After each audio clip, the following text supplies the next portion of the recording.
So this was a very unique call. Why I'm saying that is because Manav, when he called us, he did not talk about what he wants to get done, what product he's interested in getting customized. Um, he just asked us where we are, and he's like, I'm coming over.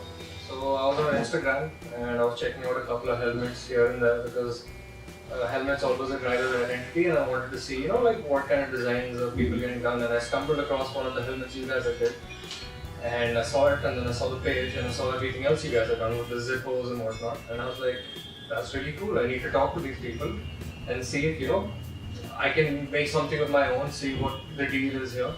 And so we were eager to meet him as a client, of course. So when he entered, that's the time the actual introduction happened, where what he does, what we do, and how could we be of service to him.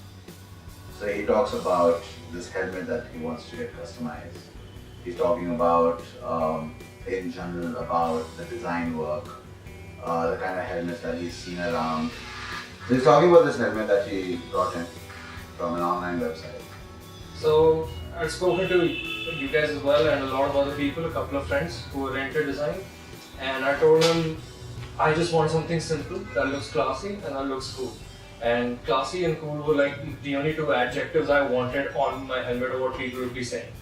And so we got a couple of designs and we took that design and we created something completely different, but we took a simple idea and turned it into something absolutely beautiful. So very enthusiastic guy. It was fun to talk to him and to at least get a basic preliminary idea that what does he want to get done on the helmet. Now the brainstorming happens when he leaves. So me, Barkha and the entire team sits down, decides, looks at different designs around what to get inspired from, and we were just browsing around the line works, the paint work, what people have done, and we wanted something unique, and we wanted to do something unique. Barkha came in, and Barkha actually started, taking over the charge of the design. So finally the day came, we saw the helmet, it was plain white and it had a lot of not damage, but it was a used helmet. And definitely you needed to get revamped. So tell us what your design is. And his brief was always been subtle, not very bold, but unique.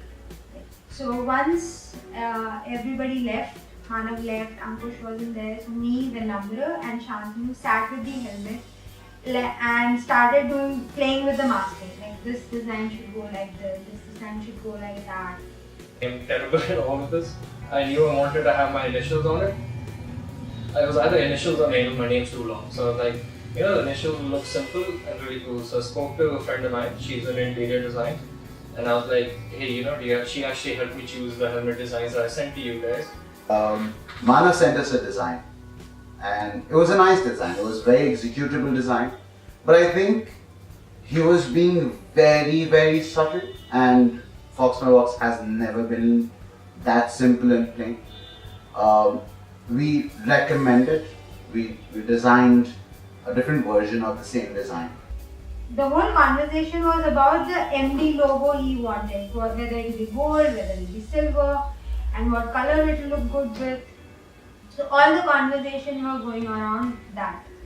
And then finally the colors were chosen, the logo was decided, color of the logo was decided, everything finally got over. So this is something that we can decide on. But these stickers have to be made. How about yellow instead of gold? Somewhere between. No, we can't make the sticker anyway. Then I have to paint it. Okay, then you have to. Then I have to paint it. I'm not a person who knows much about design, so you guys came and you told me, okay, look, this is the design you chose.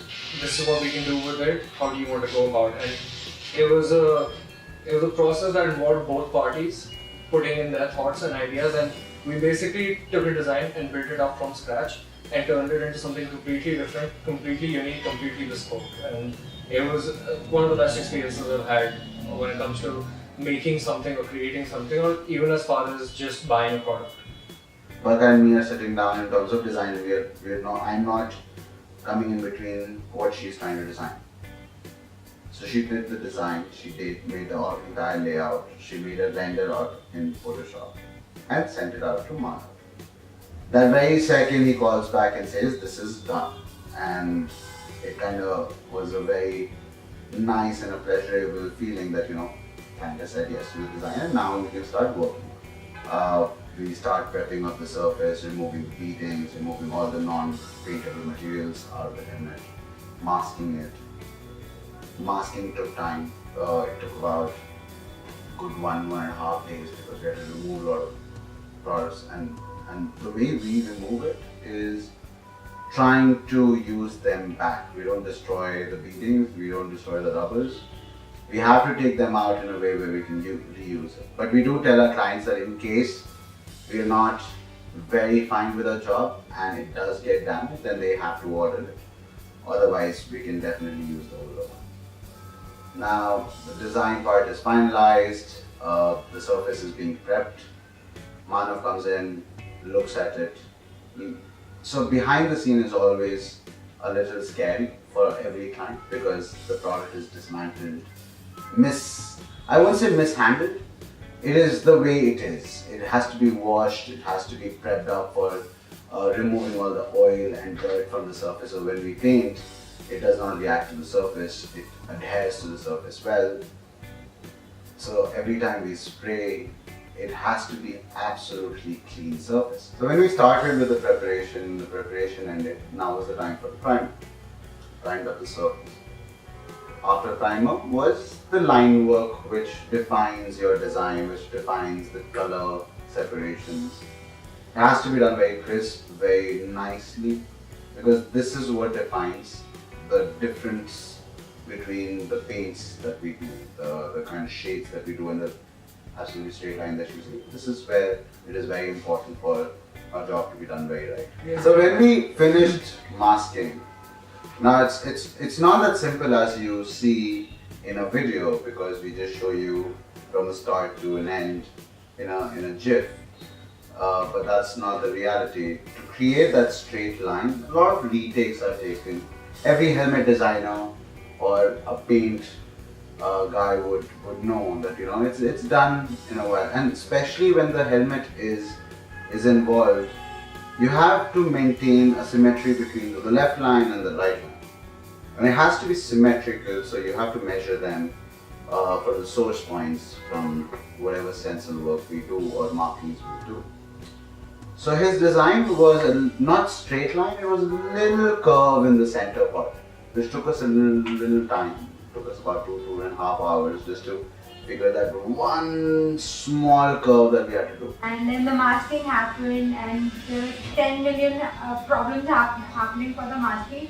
And I was like, please God, let's not change the design. I hope the masking happens as the design is. But Ankush did it. He got the masking done. Now, once we had done the bottom blue part, we suggested Manav that we will go ahead and do a pattern work, absolutely similar to the shade, that it will not be visible very, very easily, but it will be visible only when sun hits on it or any source of light hits on it directly.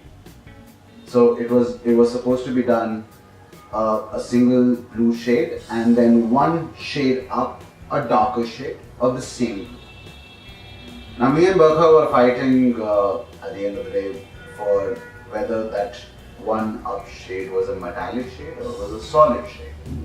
I wanted both the textures to be the same, but Ankush said no, there has to be a difference. There has to be a difference of the uniqueness of the parts, and Manav was not picking up the call, so we decided to do metallic. I kid you not, that came out so nice. I didn't want to give it to him. I'm kidding. Don't use this line. So Manav calls us up, and we did metallic instead of a normal solid shade. And he's like, okay, you've taken a decision, which is fine. So he was supposed to come the next day, and he's here in the office and I'm not letting him go to the workshop. The best part was playing with Manav of not showing him the blue color when he came here to see. Like we had shown him that okay, the blue color is done, and when he came, he had masked it, and he could not see how the masking was, how the blue came out to be. So that was fun to play around with it. We have already started about the next design. So he was not able to see that blue, and it was making him very curious, and it was very funny to see him all agile and all paranoid, not paranoid, but very curious and very enthusiastic to see the shade that we've done, but we didn't show him. We were pretty adamant about it. So he goes off with a cup of tea, and that's about it.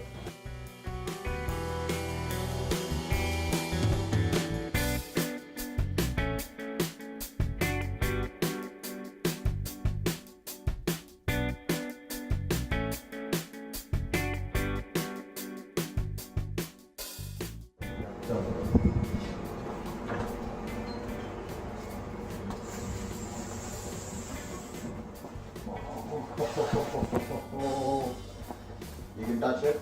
Clear coat is there. You can more clear coats on it.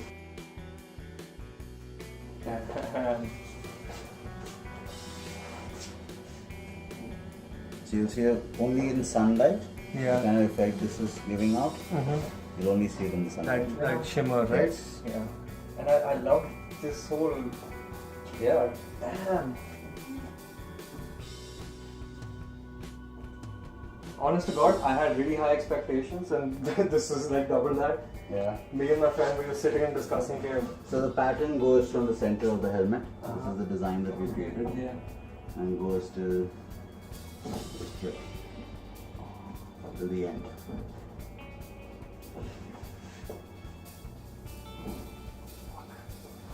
Damn. I gave a bigger contrast to the grey, Mm-hmm. making sure this is visible. This is very less Yeah. visible, Yeah. but this is only visible when you have it on sunlight. Mhm. Otherwise, it won't be. Not during the evenings or nights. You want it. Yeah. But when the light hits on it, that's when you will be able to see it. Whew. Honestly, I don't even feel like touching it. Like that's how nice it looks. Right now it's dry. It has to go through about a good 5 clear coats more, Okay. because if you touch this is not seamless as of yet. Alright, yeah. So this has There's to, a bit of a paint. so this has to be seamless. Yeah. So you will go under a good 5 clear coats more. Hence Yeah. the 9 days left, and then it will be dried off, Yeah. left alone to be dried. Mm-hmm. That's how it This is. I don't even know what to say. I mean, this looks absolutely insane. I'm glad you like it. And yeah, you nailed the design. Like, honestly, the way this thing comes up like that and then goes back down. We had to do 3 sets of 2 clear coats because the lines are supposed to be absolutely merged out. Now, for example, if my recent paint is this heighted in microns and my base is this, you have to compensate for this design. Now, we can't sand it out because it will create a slant and might just remove the paint. So we have to leave it absolutely abrupt and start doing clear coats one by one layer so that we can fill that void up and then stand and bring it to the absolutely clean finish, as we say. Now, all the work was done. It was raining heavily, so we had a lot of small issues coming up in the paint because of the moisture in the air. It reacts to the paint, so you're supposed to have a very moisture-less air around. But however, it was done perfectly fine. We have good setup. Don't panic. Don't worry. Don't lose this time. So once all the clear coat was done, the buffing, the polishing was required. Buffing polishing is the most intense part for us because we try to achieve a mirror finish as we promise our clients. That requires a lot of sandings and a lot of process steps. It's a unique process because it involves products from different companies, from different processes. We've taken those processes and made our own line of setup, which gives us that finish. And once that finishes out, it is to see when you absolutely see a freshly painted Got it. And then finally the day of delivery came and Manav came over all excited like, oh my god, how this design is looking, and I can't wait to see how it is come out. And strangely enough, the photography was happening during when he arrived in the office, and he was actually helping with the photography being done. Holding the curtain, helping the photography happen, like, and then he like, can I have few minutes with the helmet, and like he went with his camera, he was alone in the workshop with his helmet, and it was all 360-degree photography of his helmet. It was so nice to watch that excitement. That was so appreciative and fulfilling. I grew up watching Top Gear, so in Top Gear there was a driver called the STIG, and my helmet is white, his helmet was white, basically the same thing. And I was always like, oh look at me, I'm the STIG, I'm the STIG. And eventually I realized that we're all the STIG, because everybody's got a bloody white helmet. And I was like, okay, we need to, do something and see if I can, because I knew, I'd seen a couple of places that do wraps, and first things first, wraps are illegal in racing. Secondly, they really don't look that good, and they're quite, low quality in that sense, and there's really no craftsmanship to it. So, then when I discovered you guys, I was like, this is my opportunity, this is where I can make a helmet that's me, basically. Like, I could always buy a helmet from a company, but that's a design that's already been made, so that doesn't really do me any good. Here I get to, work with you guys and see how I can build up my personality onto my crash helmet. So I'm super excited about my helmet. I can't wait. I keep thinking about it every day because, like I said, it's an identity. And because you look at a helmet and you basically see what other people will be seeing when you're driving. And to see something that unique and that, that beautiful and that classy, and to know that's what you look like when you're in your racing car, does not get any better than that.